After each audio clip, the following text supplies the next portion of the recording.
এই কফির জারটা অনেকদিন ধরে ঘরেই পড়েছিল। ভাবলাম এটাকে একটু পেইন্টিং করা যাক। যেহেতু ঘরের অনেক কিছুই আমি পেইন্টিং করার জন্য জমিয়ে রাখি। আর এখন তো অনেকেই আমাকে এগুলো দিয়ে বলে যাতে আমি তাদেরকে পেইন্টিং করে দেই। দেখতে তো বেশ ভালোই লাগে আর সেগুলো আপনাদের সাথে শেয়ার করতেও ভালো লাগে। আর তাই তো এটাও আমি আপনাদের সাথে শেয়ার করে দিচ্ছি। করছি আপনারা ভিডিওটা শেষ পর্যন্ত দেখবেন তাহলেই তো পেইন্টিংটা ডিটেইলসে দেখতে পারবেন। যদিও খুব সহজ একটা পেইন্টিং তারপরেও দেখা যাবে আমার এই ভিডিওটা দেখে যারা নতুন তারা অনেকেই হয়তোবা আইডিয়া পাবেন। এই কাঁচের বোতলগুলো বা কাঁচের জারগুলোকে কিন্তু পেইন্টিং এর মাধ্যমে খুব সুন্দরভাবে ফুলের টব অথবা হোম ডেকোর আইটেম তৈরি করা যায়।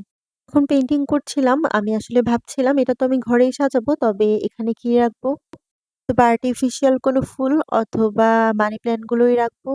যাই হোক পেইন্টিংটা আগে শেষ করি, তারপরে এটা দিয়ে কি করব সেটাও আমি আপনাদের সাথে শেয়ার করে দিব।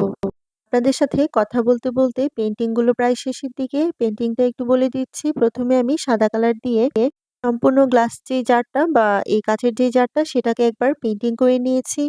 সাদা কালারটা ভালোভাবে শুকিয়ে যাবার পরে গ্রিন কালার দিয়ে একটা ফ্ল্যাট ব্রাশ দিয়ে এভাবে কিছু ঘাস পাতা দিয়ে নিয়েছি। সিম্পল ভাবেই কিন্তু আমি ডিজাইনটা করছি।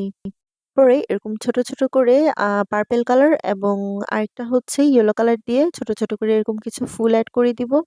তারপরে দেখেন এই যে ডিজাইনটা কিন্তু প্রায় শেষের দিকে।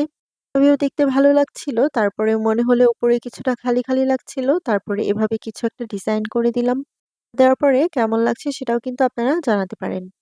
এগুলোকে অনেকদিন পর্যন্ত ভালো রাখার জন্য আপনারা কিন্তু অবশ্যই বার্নিশ স্প্রেটা ব্যবহার করবেন। এই তো কথা বলতে, বলতে পেইন্টিংটা কিন্তু প্রায় শেষের দিকে। আপনারা যারা আজকে ১ম আমার ভিডিওটা দেখছেন, আমার চ্যানেলে নতুন, তারা অবশ্যই আমার চ্যানেলটি সাবস্ক্রাইব করে দিবেন এবং নতুন, নতুন ভিডিও দেখার জন্য রং ছায়ার সাথেই থাকবেন। আর এই তো আমার পেইন্টিংটা একদম শেষ। আর এটা খুব ভালোভাবে শুকিয়ে গিয়েছে। আর এই তো দেখতেই পারছেন কাঁচের বোতলের বা কফির জারের ফাইনাল লুকটা। এটা কেমন হয়েছে অবশ্যই জানাবেন।